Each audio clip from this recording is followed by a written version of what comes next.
और जंग के 16वें दिन हालात और भी खतरनाक हो गए। रिपोर्ट्स के मुताबिक ईरान ने सेजल बैलिस्टिक मिसाइल दाग दी। ये वही मिसाइल मानी जाती है जो लंबी दूरी तक तेज गति से वार करने की क्षमता रखती है। इसी दौरान ईरान की तरफ से मिसाइल हमलों की 54वीं खेप लॉन्च की गई। इन लगातार हमलों ने इजराइल के कई इलाकों में भारी नुकसान पहुंचाया। जो तस्वीरें सामने आई उनमें कुछ ऐसे दृश्य भी दिखे जिन्होंने लोगों को चौंका दिया। कहा जा रहा है कि कुछ जगहों पर घरों के नीचे बने बंकर तक डिस्ट्रॉय हो गए। आमतौर पर इन बंकरों को इस तरह डिजाइन किया जाता है कि वे मिसाइल हमलों से लोगों को बचा सकें, लेकिन इस बार कई इलाकों में बैलिस्टिक मिसाइलों के धमाकों ने सुरक्षा ढांचे को भी चुनौती दे दी। तेल अवीव और उसके आसपास के इलाकों में लगातार सायरन बजते रहे। रात के समय आसमान में इंटरसेप्टर और मिसाइलों की रोशनी दिखाई देती रही। तनाव का असर शहर के सबसे व्यस्त स्थानों पर भी साफ दिखाई दिया। उदाहरण के लिए बेन गुरियन एयरपोर्ट, जो इजराइल का सबसे बड़ा इंटरनेशनल एयरपोर्ट है, वहाँ की तस्वीरों में असामान्य सन्नाटा देखा गया। जहाँ आमतौर पर हजारों पैसेंजर आते जाते हैं, वहाँ अब सिर्फ सायरन की आवाजें और सुरक्षा अलर्ट सुनाई दे रहे थे। इस बीच IRGC की तरफ से भी सख्त बयान सामने आया, जिससे संकेत मिलते हैं कि दोनों पक्षों के बीच कॉन्फ्लिक्ट अभी और तेज हो सकता है। यानी साफ है, यह संघर्ष अब सिर्फ सीमित जवाबी कार्रवाई नहीं रहा, बल्कि हर गुजरते दिन के साथ मिडिल ईस्ट का यह युद्ध और भी कॉम्प्रिहेंसिव और खतरनाक रूप लेता जा रहा है।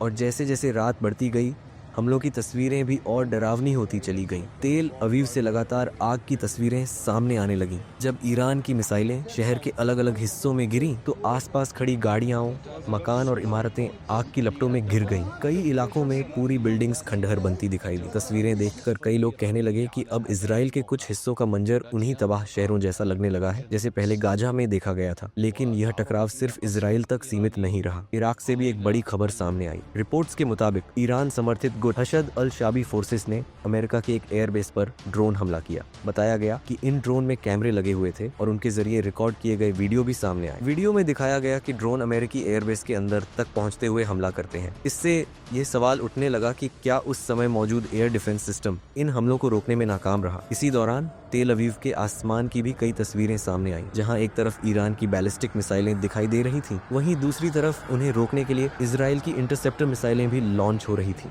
लेकिन कई रिपोर्ट्स में यह दावा किया गया कि कुछ मिसाइलें इंटरसेप्शन से बचकर शहर के अंदर तक पहुंच गईं। इसी वजह से चर्चा शुरू हो गई कि क्या इजराइल का आयरन डोम और डेविड स्लिंग जैसे एयर डिफेंस सिस्टम इतने बड़े पैमाने के हमलों से दबाव में आ गए हैं। तनाव का असर खाड़ी क्षेत्र तक भी दिखाई देने लगा। बहरीन से आई एक तस्वीर में अमेरिकी ठिकाने के पास धुआं उठता हुआ दिखाया गया। कुछ रिपोर्ट्स ने दावा किया कि वहां मौजूद आयसा एयरबेस को निशाना बनाया गया। और इसी के साथ एक और जगह पर अचानक हलचल बढ़ गई, दुबई। ईरान ने पहले ही चेतावनी दी थी कि जो भी देश अमेरिका को अपने सैन्य ठिकाने या जमीन इस्तेमाल करने देगा, उसे भी हमलों का खतरा झेलना पड़ सकता है। इसी बीच दुबई से भी एक तस्वीर सामने आई, जिसमें दुबई इंटरनेशनल एयरपोर्ट के पास धुआं उठता दिखाई दे रहा था। बताया गया कि रात के समय पास की एक ऑनियल फैसिलिटी वाले इलाके में हमले की घटना हुई। यानी साफ है, यह संघर्ष अब सिर्फ दो देशों के बीच नहीं रहा। इसकी लपटें धीरे धीरे पूरे मिडिल ईस्ट के कई देशों तक फैलती दिखाई दे रही हैं।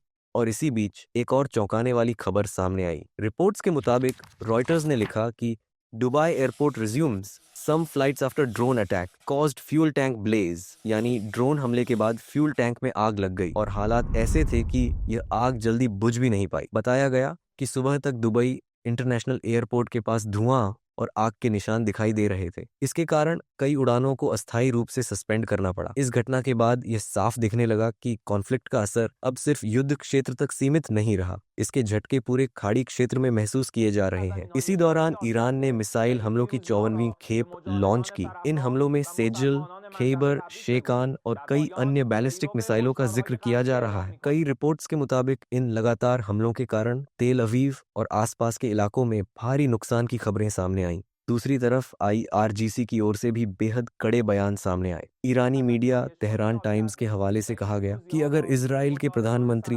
बेंजामिन नेतन्याहू जीवित हैं, तो उनका पीछा जारी रखा जाएगा। इन बयानों में यह भी कहा गया कि ईरान अपने नेताओं और नागरिकों पर हुए हमलों का जवाब देना जारी रखेगा। इसी बीच कुछ विश्लेषकों का यह भी कहना है कि लगातार हो रहे हमलों की वजह से इजराइल के एयर डिफेंस सिस्टम्स पर भारी दबाव पड़ रहा है। An Iranian missile made it through the Israeli air defenses and came down in the southern Israeli town of Dimona, and people are injured. Now, Dimona is in the southern desert there, towards sort of near the tip of the Dead Sea and very near the Natanz Nuclear Research Center. Nowhere that anything nuclear was hit. और शायद यही वजह है कि इस संघर्ष में अब हर गुजरते दिन के साथ हमलों की तीव्रता और खतरा दोनों बढ़ते जा रहे हैं। और यही वह रणनीति बताई जा रही है जिस पर ईरान काम कर रहा है। विश्लेषकों के मुताबिक that Israel may be running low on interceptors. US officials have reportedly told American news website Semaphore that Israel informed this week that it is running critically low on ballistic missile interceptors. And as per the report, Israel entered the war already low on interceptors, and this comes at a time when Israel's long-range defense systems had strained under Iran's attacks. अगर ऐसा होता है तो defence system कमजोर पड़ जाती है और फिर आने वाले हमलों को रोकना और भी मुश्किल हो जाता है। इसी वजह से अब कई रिपोर्ट्स में कहा जा रहा है कि इजराइल के पास इंटरसेप्टर मिसाइलों की संख्या सीमित होती जा रही है। अगर अमेरिका की तरफ से जल्द नई सप्लाई नहीं पहुंचती तो इजराइल को और ज्यादा नुकसान झेलना पड़ सकता है। एक तरफ तेल अवीव और आसपास के इलाकों से तबाही की तस्वीरें सामने आ रही हैं, तो दूसरी तरफ IRGC के सख्त बयान भी चर्चा में हैं। Eitaram, you are fired. You are familiar with this sentence. Thank you for your attention to this matter. The central headquarters of Khatam al-Anbiya.